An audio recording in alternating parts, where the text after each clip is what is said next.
جو ہے وہ ڈاؤن لوڈ کرنے ہوں گے، اس میں زیادہ کیا ہوگا، ڈاکومنٹس کیا ہوں گے، میں آپ کو ابھی بتا دیتا ہوں۔ ایک تو پاسپورٹ آپ کے پاس ہے، وہ آلریڈی میں نے بتا دیا آپ کو، دو عدد تصویریں آپ سے مانگیں گے وہ، اس کے علاوہ آپ سے ہوٹل بکنگ مانگیں گے، ریٹرن ٹکٹ مانگیں گے، ٹریول انشورنس مانگیں گے، travel plan day by day آپ سے مانگیں گے۔ یہ ساری چیزیں آپ نے پہلے سے ہی تیار کر کے رکھنی ہے تاکہ آپ وہاں پہ اس کو اپلوڈ کر سکیں۔ اس کے بعد آپ نے اس کو جو ہے سبمٹ وہیں پہ کرنا ہے۔ فیس کا بھی آپشن آ جائے گا، فیس بھی آپ نے کارڈ کے ذریعے سے جو ہے وہ پے کرنی ہے، وہ بھی لکھا ہوگا کہ کتنی فیس ہے۔ تو پھر آپ نے ویٹ کرنا ہے۔ یہ ان کا جو ٹائم ہے 15 ڈیز سے لے کے 45 ڈیز جو ہیں وہ آج کل لگ رہے ہیں۔ تو آپ کو اتنی دیر ویٹ کرنا ہوگا جب تک آپ کا وہ سی ویزا آپ کو ریسیو نہیں ہو جاتا۔ تو جب آپ کو وہ ریسیو ہو جاتا ہے، آپ کو مل جاتا ہے، تو آپ فلائی کر سکتے ہیں۔ اس کے ساتھ ساتھ یہ بھی بتاتا چلوں کہ ہاں، ریٹرن ٹکٹ بھی آپ نے وہاں پہ اس کی جو ڈمی ٹکٹ آپ نے بنوانی ہے، کیونکہ ان کو بھی پتہ ہے کہ ویزا ملے یا نہ ملے، تو اس لیے وہ اوریجنل ٹکٹ کا آپ کو نہیں کہتے، تو لہٰذا وہ ڈمی ٹکٹ بھی آپ نے، اس کی بکنگ جو ہے وہ بھی آپ نے ساتھ لگانی ہے۔ اور یاد رہے کہ واپسی کا ذکر لازمی کرنا ہے، اپنی جو ٹریول پلان آپ نے دینا ہے ان کو، اس میں واپسی کی ڈیٹ جو ہے وہ مسٹ دینی ہے، کیونکہ بہت سارے لوگ جو ہیں وہ یہ غلطی کرتے ہیں جس کی وجہ سے ان کا ویزا جو ہے وہ ریجیکٹ ہوتا ہے۔ سربیا ایک بہت آسان سی کنٹری ہے، بہت سستی کنٹری ہے، یعنی کہ جانے کے لحاظ سے بہت سستی ہے کنٹری۔ ویسے بھی جو ہے سربیا اچھی کنٹری ہے، اور دوسرے جو شنگن کی کنٹریز ہیں ان سے کافی سستی کنٹری ہے۔ جاب آپ کو مل سکتی ہے، بہت زیادہ لوگ وہاں پہ جو ٹورسٹ ہیں وہ آتے ہیں، اور ڈفرینس سیکٹر کے اندر جو ہے سربیا آپ کو جاب دیتا ہے۔ اور اس کا قانون ہے کہ اگر آپ سی ویزے کے اوپر بھی گئے ہیں تو آپ کو جاب آفر مل جاتی ہے، تو وہ آپ کا ویزا جو ہے ورک ویزے میں چینج ہو جاتا ہے۔ جیسا کہ میں نے پہلے بتایا کہ اگر آپ کے پاس جاب آفر ہے، آپ کو ورک پرمٹ آیا ہوا ہے، تو آپ نے اس سائٹ کو کلک کرنا ہے تاکہ آپ سے وہ پھر وہی جو ہے وہاں پہ وہ چیزیں مانگے گا آپ کے ورک پرمٹ کے حساب سے۔ اگر آپ نے ٹورسٹ جانا ہے تو پھر سی ویزا آپ نے جو ہے اس کے اوپر کلک کرنا ہے۔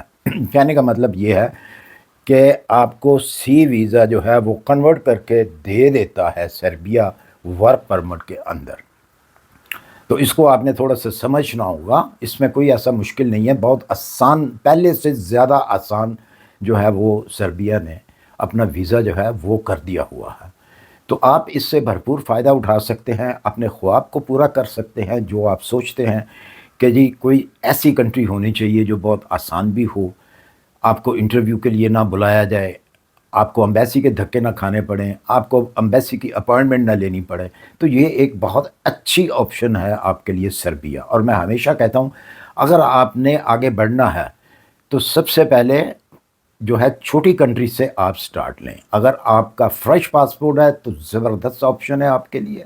اگر آپ پہلی مرتبہ اپنے ملک سے باہر یعنی کہ یورپ سائڈ پہ آنا چاہتے ہیں تو بہت اچھی آپشن ہے یہ، اس سے آپ فائدہ اٹھا سکتے ہیں۔ بنسبت آپ کبھی نیدرلینڈ کا ٹرائی کریں اور کبھی آپ فرانس کا ٹرائی کریں، اور یو کے کا، امریکہ کا ویزے آپ ٹرائی کرتے ہیں تو وہ ریجیکٹ ہوتے ہیں۔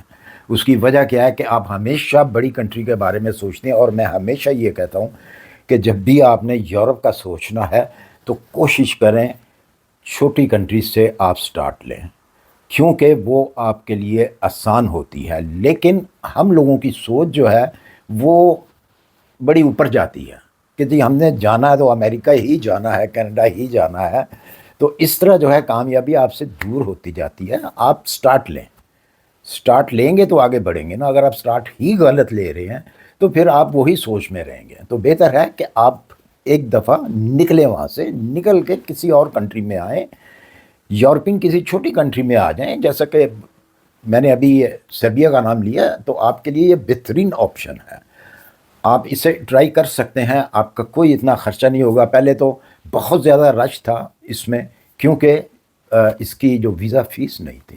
اب انہوں نے ویزا فیس کی ہے، جیسا اب دیکھ لیں، خود سوچ لیں کہ پہلے یہ فری ویزا تھا پاکستانی نیشنل کے لیے، باقیوں کے لیے فیس تھی۔ تو پھر کیا ہوا کہ رش زیادہ بڑھ گیا، رش زیادہ بڑھنے کی وجہ سے انہوں نے کہا نہیں جی اب فیس کریں.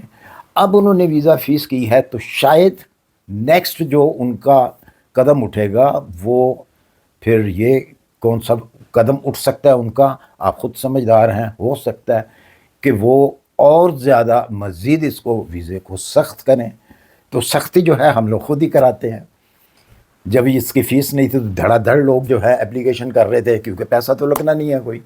تو جس کی وجہ سے غلط ملت قسم کے جو ہیں وہ چیزیں جو ہیں اپلوڈ کی جاتی تھی وہاں پہ ان کی سائٹ میں، تو وہ تنگ آ کے انہوں نے ریجیکٹ کرنا شروع کر دیا.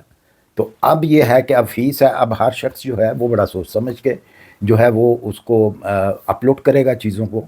لیکن بہت سارے ایسے بھی ہیں جن کو سمجھ نہیں آتی، تو وہ کومنٹ کے اندر مجھے بتائیں کہ آپ کو پرابلم کہاں پہ آ رہی ہے. ہو سکتا ہے میں آپ کی وہ پرابلم کو حل کر سکوں. مجھے امید ہے کہ یہ ویڈیو آپ کو پسند آئی ہوگی. آئیے تو اسے لائک اور سبسکرائب کیجیے اور شیئر کرنا مت بھولیے. کسی کا اگر بھلا ہو جائے گا تو اللہ تعالیٰ آپ کا بھلا کرے گا. اسی کے ساتھ مجھے دیجیے اجازت، اپنی دعاؤں میں یاد رکھیے. ملتے ہیں انشاءاللہ پھر کسی اچھی سی انفارمیشن کے ساتھ. اللہ حافظ.